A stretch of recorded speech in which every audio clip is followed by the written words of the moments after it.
Unlock the power of your mind. This is Provocative Enlightenment with Eldon Taylor. Welcome to the debut show of Provocative Enlightenment, an hour dedicated to inquiry, reflection, tantalizing questions, remarkable possibilities, the exposure of some conspicuous dissonance, the expulsion of falsehoods and brainwashing, and a whole lot more, all in an effort to understand exactly what enlightenment means and what it is to be enlightened. Each week we undertake anew our search and a discovery of the human potential. Sometimes we'll shatter myths and exhibit logical errors, but we'll always open ourselves up to the possibility of being wrong. And in the end, our What Does It Mean segment will ask, how do we use that knowledge? With the necessary courage to uncover our limitations, we truly expand our awareness, and in this way, at least we hope, become more enlightened. I believe it's a progressive awareness thing, if you will, where enlightenment is not something that comes suddenly and totally in the dark, as the saying might go. No, in the dark, a small candle works to shed light on matters, but then that light is far short of our experience with the sun on a clear, bright day. So around here, for the next hour, and every Tuesday at this time, we will willingly go deeply into the dark in order to find the curtains and pull them wide, allowing the clarity of light to shine on our inquiries. To do this work, we must first get past our screen mind, go behind and even past the binary mind into the deepest levels of our being. I think of all the falseness and programming as simply mind programming, the title to my latest book. This programming is typically deep and much farther reaching than most would think. It goes to the very heart of who you are and what your last original thought might have been, if you had one in the recent past. That's one of my favorite questions nowadays. Think about that. What was your last original thought? Truly original. If you're thinking about that question, then it should come as no surprise to most of you that when I ask this question, I usually get an answer that sounds very much like this. That's right, silence. What are we to think, then, if we discover that our ambitions, the car we want, the home we would like to own, the clothes we wear, the way we talk, and the words we use, the spiritual practices that we employ, have all been given us? In other words, through the media, our enculturation process, those we share information with, the fantasies we have engendered, and the beliefs we have taken aboard, we have truly, perhaps, alienated ourselves from who we really are. Think about that. Is that possibly true? This past weekend, I gave a presentation to a group of people interested in bettering their lives. I opened the presentation by stating that everyone present would learn that much of who they thought they were was indeed not who they were at all. Like most, this group wished to improve many things. Sometimes it was their spiritual connectedness, and sometimes it was the level of success and prosperity they enjoyed. There were many different priorities among them with respect to the reason they attended. Perhaps like you, they were seeking something that could definitely provide a tool or show a path to what they were seeking. I shared with them a conversation I had with Jay-Z Knight in a taped interview that will air here on my show on Hay House Radio while I'm in New York on October 20th of this year. As an aside, you will want to listen to this two-part interview, for Jay-Z had some interesting things to say, and she provided a couple of techniques that you normally would have to attend her school to learn about. But back to my conversation with Jay-Z as I shared it this past weekend. The question I put to her went like this: what do you think about all this rush to self-help stuff? I set the question up this way. It seems that there are many teachers, coaches, mediums, and other modalities today for self-improvement, and that much of them teach the same. Like The Secret, there really is no secret here and nothing new, just some great packaging. The problem doesn't seem to be in the tools or the teachers. It appears to be among the so-called students. When we do exit polls, assessing the value of notable workshops by some of the most famous among them. We find that attendees, by and large, report that the event will change their lives. In other words, they are glad they attended, and they know what they are talking and what they're taking away is both well worth the price at the door and will make a real difference in their lives. Now, when we follow this up some 30 days later, what we hear usually goes like this. Well, I haven't had a chance to try it. Or, I gave it a lot of thought and decided it just didn't work with my personality. Or perhaps, I heard there was another seminar coming to town and I wanted to check it out first. And on and on. In other words, nothing changed but the amount of money they had spent on self-help. Okay, so when I asked Jay-Z this question, remember, what do you think of this rush to self-help stuff? Her answer went like this. It's an addiction. People are addicted to self-help because they are addicted to how it makes them feel to recognize that they need help. That's an interesting view. Addicted to self-help? My partner, Ravinder, has said this for many years. Normally, she watches the chat room. But we do not as yet have that set up. By next week, we hope to have a chat room at eldontaylor.com where you can log in live during our broadcast and ask your questions, bring your ideas, and so forth to our show. But this week, she is here to be the person on the street that asks, so what do I do? How do I use this information? What does it mean for me? So say hello to everyone out there, Ravinder. Hi, everyone out there. It's good to be here. Each week we'll have a What Does It Mean segment, and we'll have someone from the street, if you will, to use that language, that will be here to question myself or question our guests on whatever our topic has been. All right, back to addiction. In my workshop this past week, I also shared a story that is among my favorites. The story comes from the marvelous book by Herman Hesse, Siddhartha. It seems that the hero of the book is named Siddhartha, just like the Buddha. Like the Buddha, Siddhartha is born to wealth and station but leaves his home to find enlightenment. He becomes involved in many different disciplines, learns to control his every body function, becomes the most outstanding at each discipline, only to find that in his enlightenment, that which he seeks, is not to be found there. One day, he and his faithful friend, who has followed him everywhere since leaving home and studied alongside Siddhartha through it all, hear of the Buddha. Off they go to meet the Buddha. They find the grove that he teaches in, and they hear his teachings. Siddhartha recognizes his brilliance and wisdom. The Buddha is truly enlightened. The next morning, Siddhartha leaves the grove. As he departs, or begins to depart, his faithful friend asks him why he is leaving, for he recognizes the Buddha's enlightenment. Siddhartha tells his friend to remain, for this is what his friend has been seeking. His friend is puzzled, but says his goodbyes. Just as Siddhartha is exiting the grove, the Buddha himself stops him and asks, "Why are you leaving?"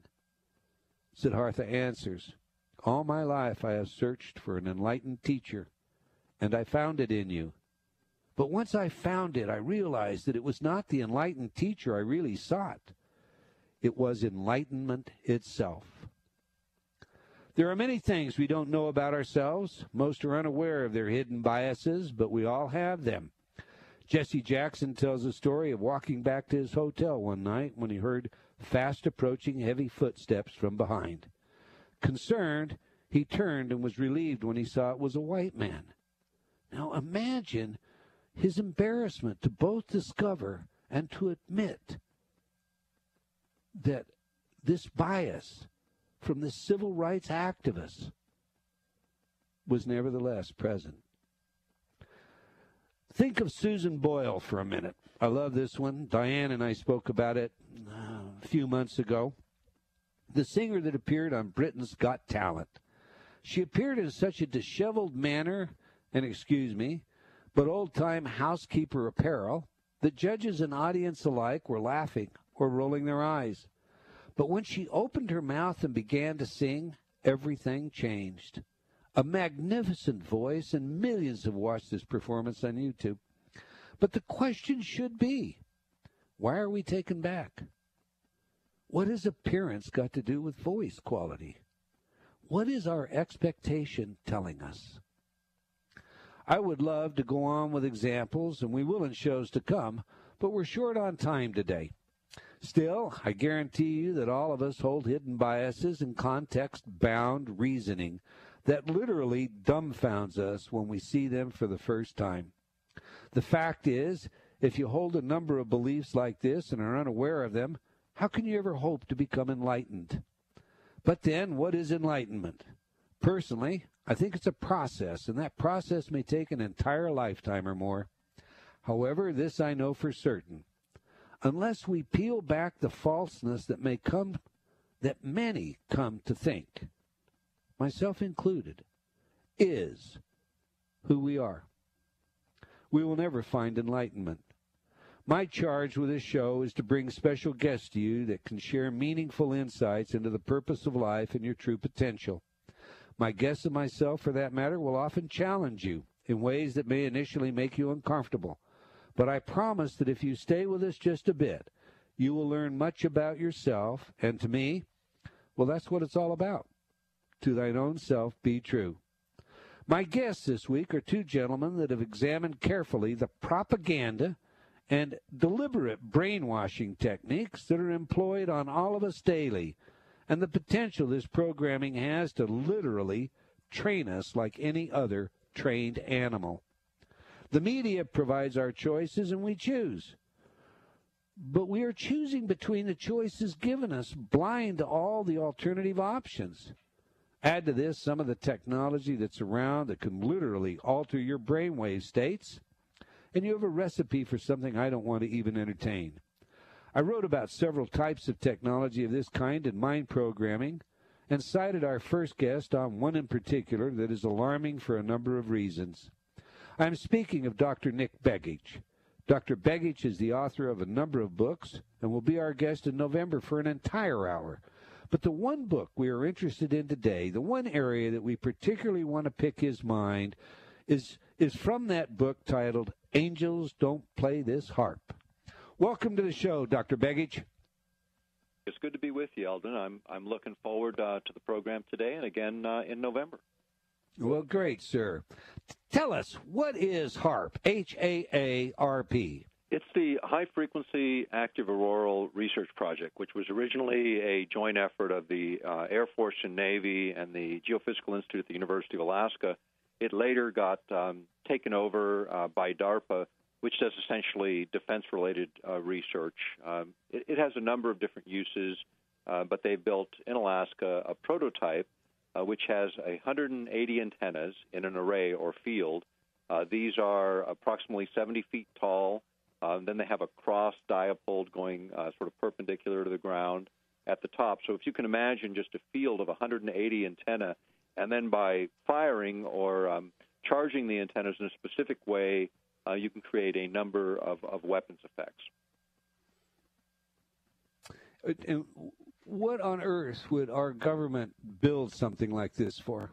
Well, initially, the idea was to exploit some efficiencies that could be created within the environment, actually manipulating an area above the Earth's surface called the ionosphere, which begins about 30 miles above the Earth's surface and extends out approximately 600 miles from there.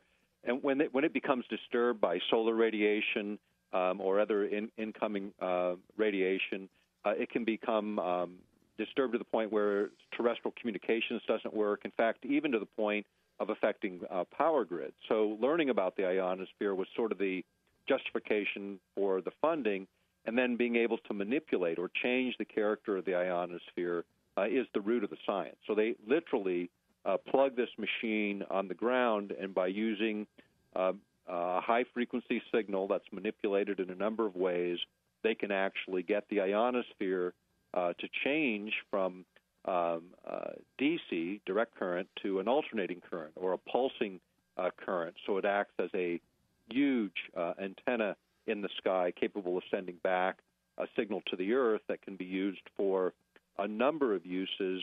The ones that probably make sense to talk about today would be the Earth-penetrating tomography or communicating with submarines, which requires a very long wavelength, what's referred to as an extremely low frequency signal, an ELF, which can then pass through the earth and sea readily and allow for communications or underground imaging. The problem there is that frequency range happens to be the same range of human brain activity. And so there's a great deal of concern about how this system might affect human behavior. Okay, for those of us that are perhaps not as scientific as you are, Dr. Begich, how is this going to influence human behavior? I mean, if indeed it could or would, in what direct way would we expect that to happen? Well, what it can do is it can create what's called a frequency following response, an FFR. And this is where an external signal that can be introduced through this kind of system on a mass scale or even smaller systems using a pulsed radio signal or a pulsed electric current, pulsing light. All of these things can cause the brain to sort of lock on to that external signal and then begin to mirror it, begin to copy it. And when it does so, brain chemistry changes, emotional states change very, very readily. In fact, with radio frequency energy, the stuff of HAARP, it says you can do it with 1/50th the amount of energy that the Earth naturally produces if you hit one of these specific window frequencies that cause that change in brain chemistry. Now, think about it like a radio. People listening to us today on radio, they dialed through the various stations, and most of the time they just got static between the stations. But when they got on the point, on the station, they got the right frequency, they got a nice clear signal between the transmitter and the receiver. Well, the human body and the human brain operate the same way. Most of the radiation affecting us from all the different sources passes through us relatively harmlessly, but certain frequency ranges interact with the body and the mind in a very specific way, just like dialing in the radio station. And so when you get that resonance effect, that harmonizing effect, is where you get this change in brain chemistry that leads to changes in your emotional state. All right. So, for all intent and purposes, if I understand you correctly, what we're doing with this frequency following response, or what is potentially possible to be done with this frequency following response, isn't a lot different than what, say, the Monroe Institute might do when they create programs that we purchase that are designed to alter our brainwave states and thereby alter brain chemistry. Is that correct? It's the same principle, a little differently applied. You know, Monroe Sure. uses binaural beat, which is a bit different, but Sure. it's the same idea. It's affecting the brain chemistry ultimately. Okay, so that's a recognized area of science where we know that for all intent and purposes, if we slow down the brainwave activity, we move it out of what we think of as beta, the ordinary conscious state, Right. and move it into alpha, which is at least the state that this would produce. Is that not correct? Oh, absolutely. In fact, it's, you know, in that case, you know, if you're doing it deliberately with some intention in mind for super learning applications, for creative work, the alpha range is really an ideal place to be.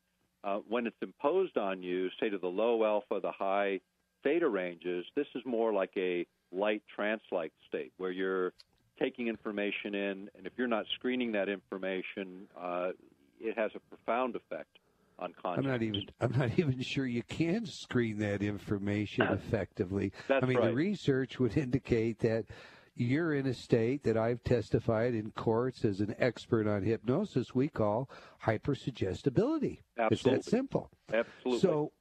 So the government has, I want to make sure we're clear on this, the government has, and in this application, HAARP, we have the ability, if it were desired to be used, to alter brainwave states and place an entire society, a population, a large population, into low alpha or higher theta for whatever purposes we might have in mind. Is that correct? That is correct. In fact, Persinger at Laurentian University suggested exactly this kind of system could be used for that purpose, even going back further in history. A guy named J.F. Gordon MacDonald back in 1969 in a book called Unless Peace Comes suggested if we could ever electronically stroke the ionosphere in just the right way, we'd return a signal back to the Earth that would have exactly this effect. In fact, Zbigniew Brzezinski, in his book Between Two Ages, he suggested exactly the same thing back in the early 1970s when he was still at Columbia University, before he became National Security Advisor to President Carter. This technology goes back, way back. The understanding of it goes way back. The difference is in 1969 and the early 70s, when they talked about this technology, they didn't have a delivery system. HAARP is that delivery system, potentially, if the government chose to use it in this way or as a side effect, which is what government representatives have suggested. Oh, we're not worried about this. It's just a side effect. Well, those of us that like to think freely don't consider this kind of a side effect a light matter, and is why we've been pursuing this issue for the last 15 years as they've continued to develop the site and gone from initial 48 antenna to the 180. We continue to raise the issues, and more, as time has gone on, we've been proven absolutely correct. In fact, nothing that we wrote originally in the book Angels Don't Play This HAARP has ever been refuted by the government in any credible way. Yeah, in any way, really. I mean, by the government, no one has actually from the government challenged what you wrote, have they? No. In fact, they refuse. No. They have refused to debate us in any forum ever. Or to comment on it. That's right. And the only time they ever commented was when the state legislature here had a hearing, and they were just totally blown out of the water. We had experts from Princeton University and others testifying in that hearing. They were ill-prepared, and there were supposed to be tertiary hearings that never occurred. At that time, it was U.S. Senator Stevens that told the Republican majority in our state legislature, you have one more hearing and your political careers are over. And at that time, he wielded the kind of power that would actually result in that. In fact, the chairman of that committee actually made that statement in a public forum that was eventually run on a TV segment. But, this is the kind of stuff that happens when these kinds of projects get challenged.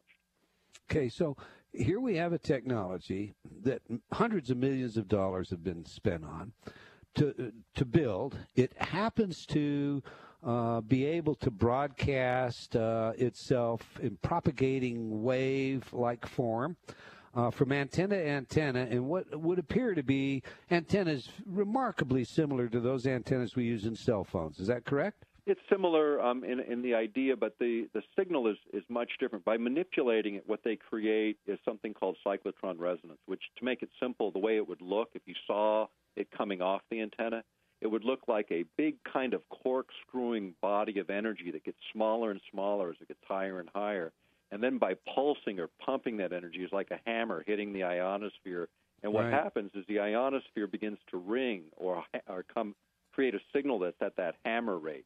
And that's where you get this ELF, or extremely low frequency. But instead of the little 180 antennas on the ground, you now have a couple thousand miles of ionosphere acting as this antenna, resending that energy back to the Earth. But my point, Dr. Begich, is you could have that antenna in your backyard nearly. You could pass it every day and take it. You would pass by it thinking it were just another cell phone antenna. Correct. In fact, there's a really excellent article that originally ran in the U.S. Army Quarterly called Perimeters at the U.S. Army War College. And what it basically said is any electromagnetic carrier can be pulsed, whether it's the power grid itself, telephone networks, internet connections, radio signals can piggyback these signals. Any electromagnetic carrier can be used to pulse a signal or piggyback a signal that can affect human behavior. So all of these sources can be used. All right. Dr. Begich, I'm looking forward to you being back with us in November. But for our listening audience, real quickly, in 20 seconds, how do they get a hold of you? Sure. The best place is earthpulse.com, EARTHPULSE, earthpulse.com, or they can call us toll-free at 888-690-1277. Again, that's 888-690-1277. All right. Be sure to stay tuned for my guest in the next hour. We'll share with us what he learned while filming the new documentary, Programming the Nation, a film both Nick and I had a part in. You're listening to Provocative Enlightenment. We'll be right back after we pay some bills with these messages from our sponsors.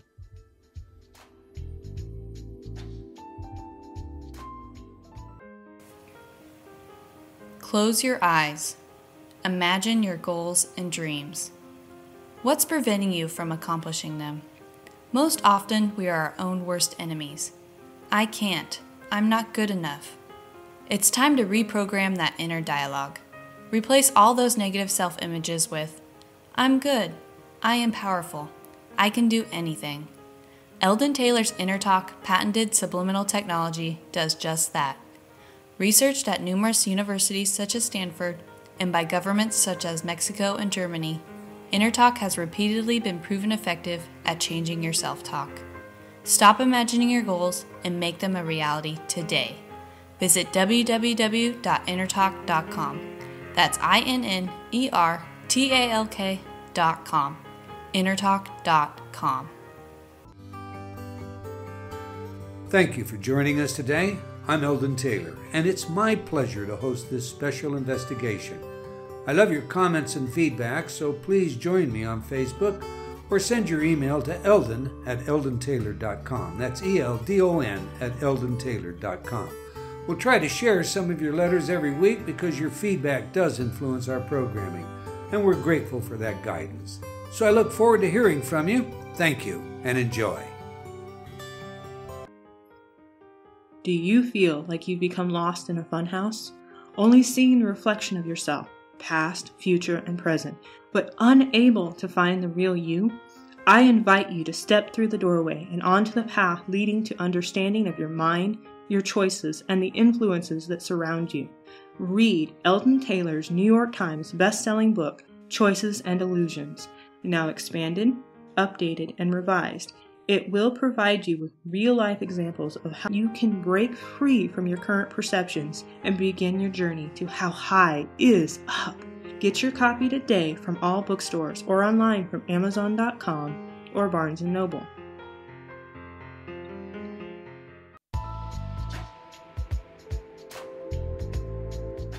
Unlock the power of your mind. This is Provocative Enlightenment with Eldon Taylor. If you just joined us, we're discussing mind programming on Provocative Enlightenment. If you haven't obtained your copy of my book, Mind Programming, go to eldontaylor.com and click on the picture of the book. Now, in this next half hour, we're joined by Mr. Jeff Warrick, producer of the new documentary, Programming the Nation. From Jeff, we will learn just how pervasive ordinary programming propaganda really is. We will discuss subliminal advertising. And by the way, in my book, Mind Programming, I offer an actual training manual used by an advertising agency, and it illustrates exactly how they embed sexual and other taboo images, as well as describe in detail the what and the why they do so. If you don't have the book, again, you can go to my site, look at some of the images in color for yourself. That's eldontaylor.com. But I warn you, this content is not for small children. My guest actually visited the man that's supposed to be over advertising ethics and conduct, and we'll hear what happened when Jeff asked about the subliminal advertising. And by the way, just so you know, it is not illegal as many think. Welcome to the show, Mr. Jeff Warrick. Thanks for having me, Eldon. It's a pleasure to be here. It's our pleasure to have you. Tell us, what did happen with your New York visit when you wished to speak about subliminal advertising and whether or not it was used by agency? Indeed, set up the story and then relate what happened, please. Well, we attempted to contact a few people in advertising, including the FCC. And as you mentioned, contrary to what most people think, subliminal advertising is not, and I repeat, not illegal in America. When we contacted the FCC, they provided us with a 1974 public statement that basically stated that subliminal perception is inconsistent with the obligations of a licensee, and that broadcast of such material is clearly intended to be deceptive. Now, although this is their policy on this, this is not a governing law or a rule that is enforceable. In fact, the FCC has no enforcement over advertisers at all. They just can enforce the networks that they are over, ABC, NBC, stations like that. So we attempted to contact the advertising agencies themselves, numerous dozens of agencies no one was really willing to speak with us. We did finally get an interview from a company by the name of JWT, one of the largest advertising firms in the nation, formerly J. Walter Thompson until 2005, and then they backed out at the last second prior to our interview.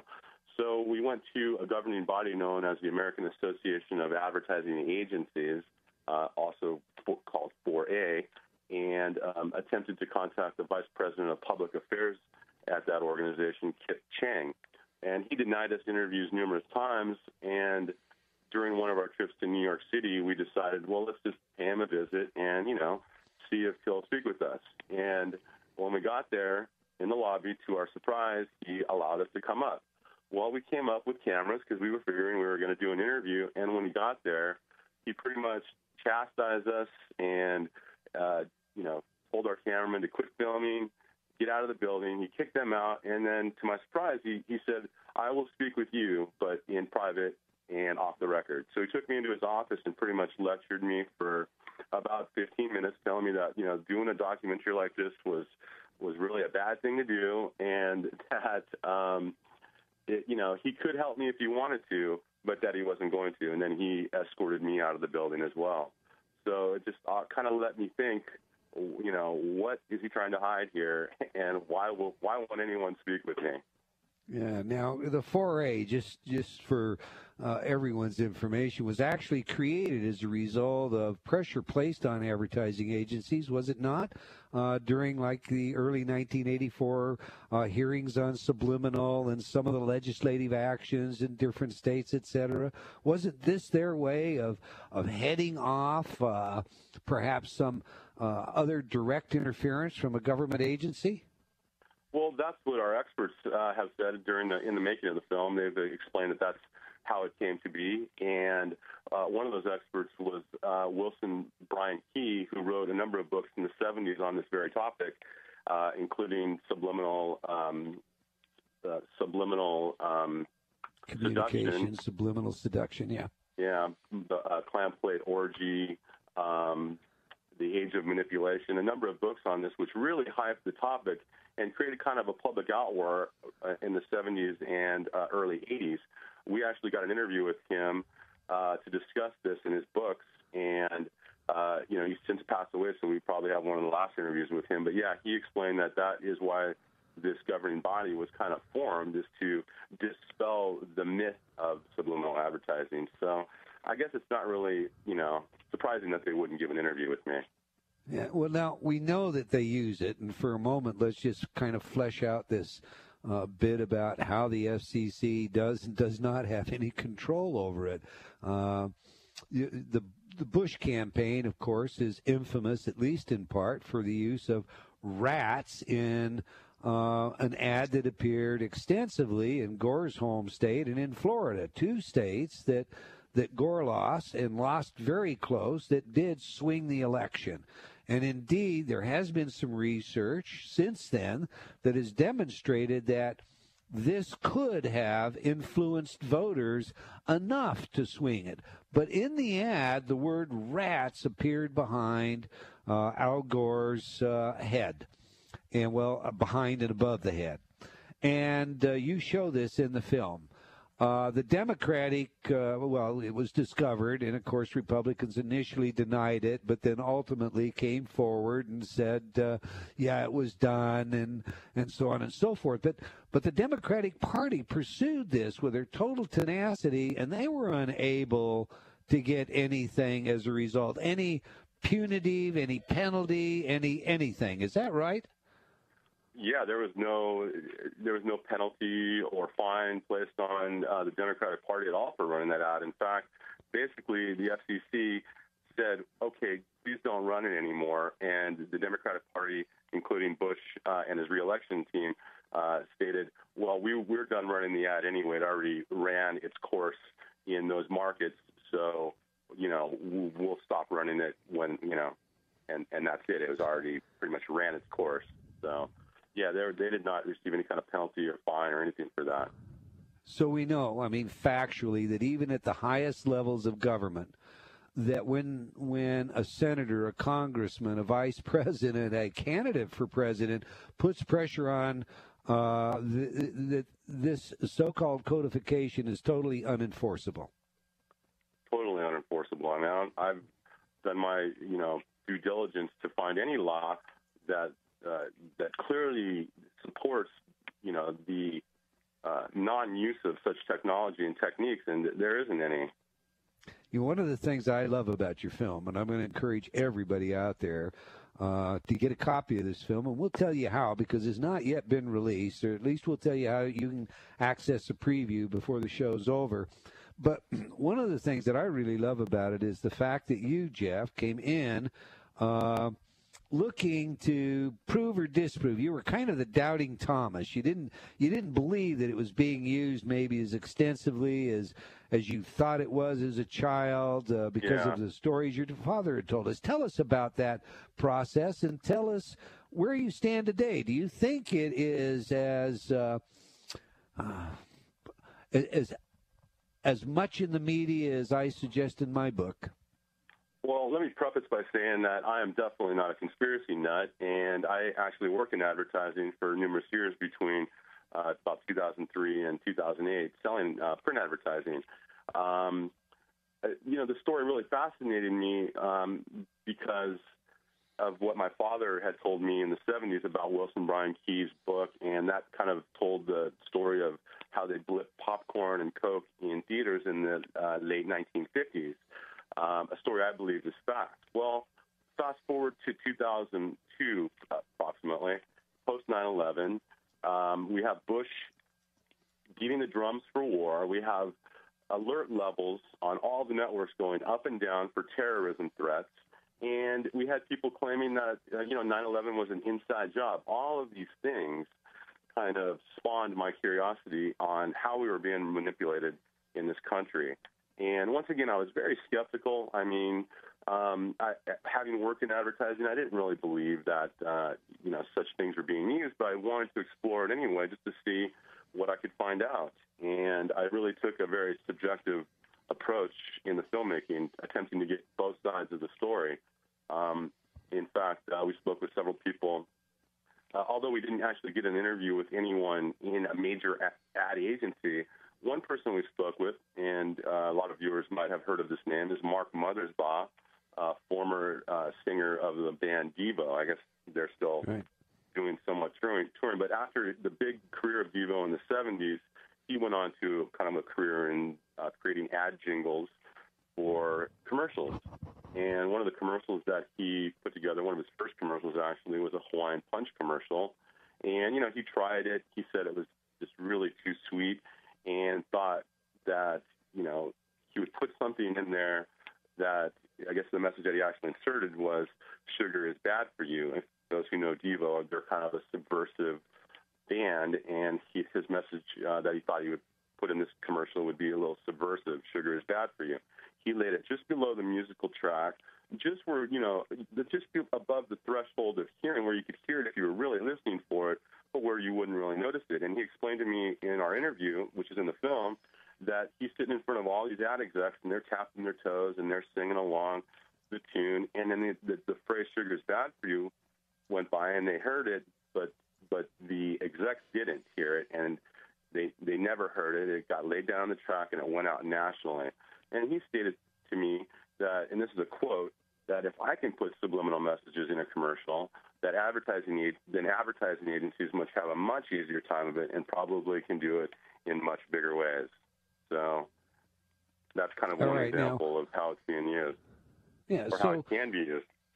So I know for a fact, because you and I have talked about this at great length, and I know, about the extent that you went interviewing everybody, including people on the street, about what they thought of subliminal advertising. We'll come back to that one in just a second. But when you were said and done, is there any doubt in your mind but what there isn't an intentional effort employed by the media, through advertising agencies, political organizations, you name it, if they've got it to sell to you, that doesn't employ subliminal information, taboo information, does not seek to increase anxiety in all of us? Is there any doubt in your mind about that? Absolutely no doubt whatsoever. I mean, according to the experts that we spoke with in making the film, to be effective, subliminal advertising must do one of two things. First, it must either stimulate an unconscious anxiety, or two, it must satisfy an unconscious fantasy. And the research has proven that the human brain is extremely sensitized to two things, two taboo things in our society, often taboo, which is sex and death. Now, the unconscious will remember that for a long time, and we may not know for exactly how long. It probably varies from person to person. But as an example of how it's used in society, and this has been, really explored in our film, is how anxiety is associated with things like the consumption of cigarettes and alcohol. I mean, we all know that people smoke more when they're nervous, and it's totally logical to think that making them nervous would induce them to smoke or drink more. And if you think about it, to purposely intend to make people anxious without knowing, how that person deals with anxiety, or, the only thing you're wanting is that you light up a cigarette, but you don't know what else it might do, is absolutely insidious to me. And subliminal, advertising definitely, from what I've explored in the film, is being used on a large scale in society, and most people have no clue that it's taking place. I mean, they're aware of the stories in the 70s of embedding things in ads like sex, the word sex a lot, but it's gone much deeper than that with modern technology. It's much more pervasive than people realize.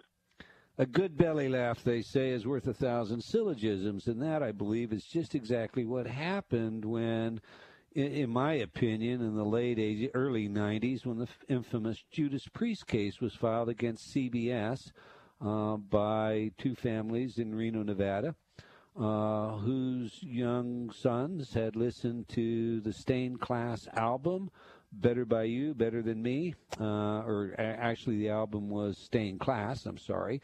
The song was Better by You, Better Than Me, and it contained the lyrics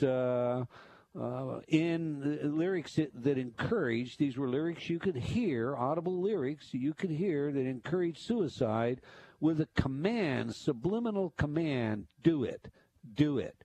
So two young men, unaware of that subliminal command, began to chant, do it, do it. Took a shotgun from their father's home, one of the boys' home. They went to the schoolyard not far up the street. The first one braced the shotgun while they chanted, do it, pulled the trigger, killed himself. The second one, Mr. Vance, didn't brace the shotgun, trembled, in his own words later to tell us, because it took him 3 years to die after many, many operations, pulled the trigger, the gun jerked forward and blew the front of his face off.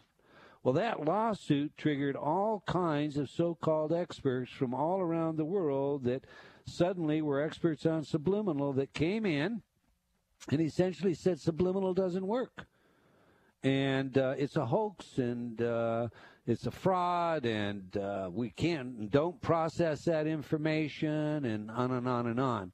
And what most people don't believe or don't understand is that in the end, the presence of the subliminal was shown to exist.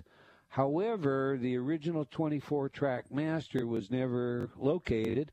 So the argument that it was coincidental sound and not intentionally placed there, despite the fact that Judas Priest admitted to placing subliminals in other albums, but not this one, was sufficient for the case to be dismissed. But most importantly, CBS was fined repeatedly over and over, the maximum under Nevada law, for manipulating the media and leaking stories that were sometimes fallacious.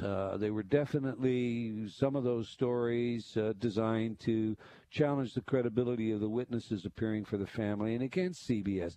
And you looked at some of this in your film, Jeff. When you came away from that, did you have an opinion on that case? On the case itself, yes.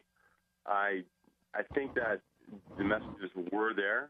Whether they were intentionally placed there or not, I'm uncertain.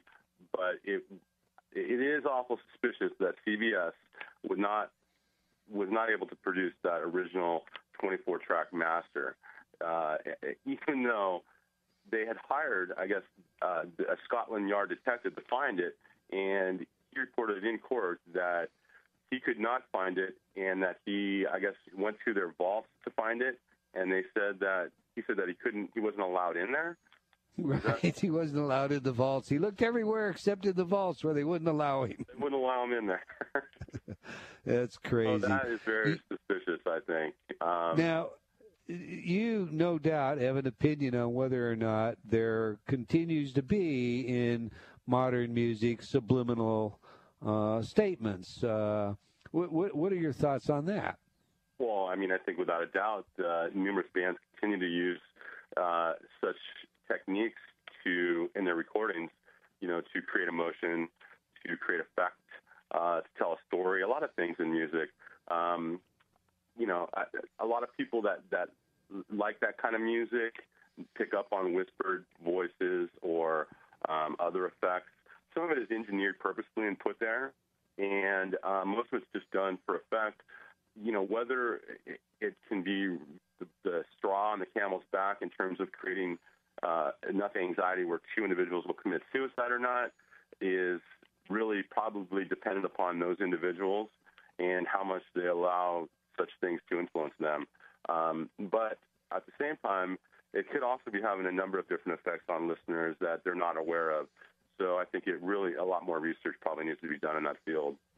Yeah. Now, when you talk about that, let's go back to the anxiousness part of it, because a lot of our listeners, I'm sure, most people that I've talked to, they don't seem to get why an advertiser would want to make you anxious. And, of course, you covered that in part. But I think a good example is a brand new piece of research out of the UK that shows us when a cigarette smoker looks at the Surgeon General's warning, which tells you you're going to die if you smoke a cigarette. That's a good example.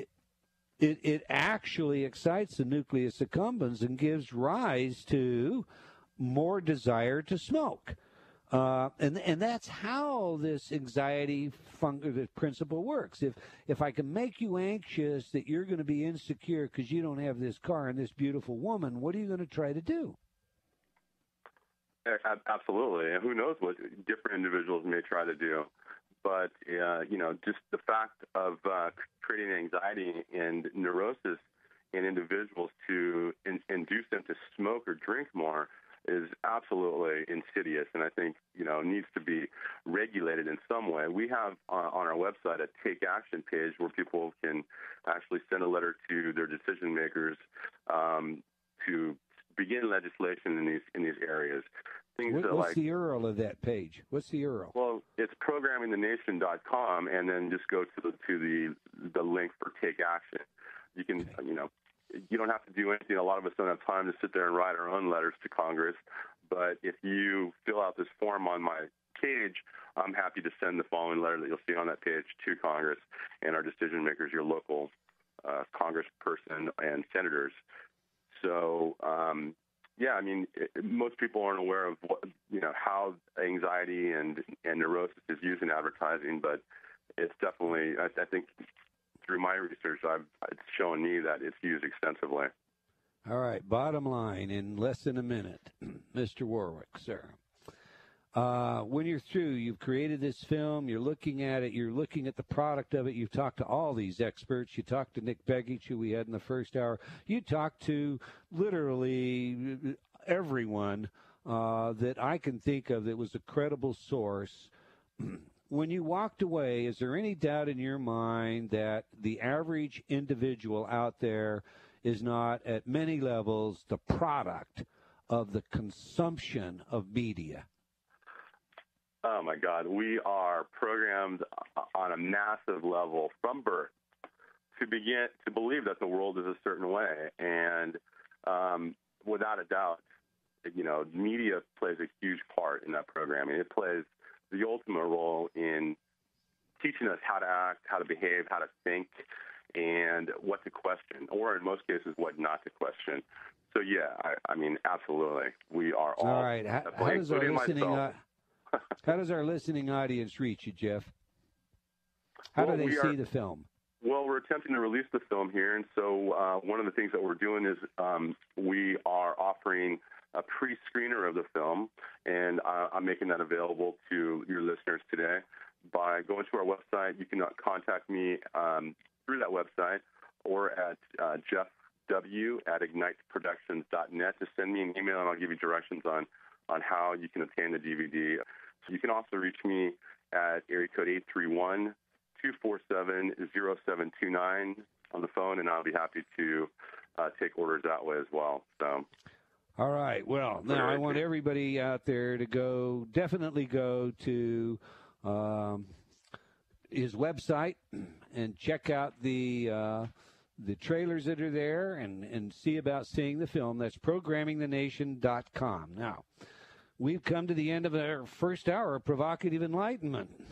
And we wanted to discuss, what does it mean? Well, maybe we'll pick up what does it mean in the next show. But I'll tell you this, it means pay attention to everything you're putting in your head. I want to thank our guest today for joining us, and I hope you have enjoyed our show and will join us again next week, same time, same place. My guest next week is Lorna Byrne, author of the publishing phenomena, Angels in My Hair. I've spoken with her at length. She is the real deal. So, join us next week, and until then, to thine own self be true.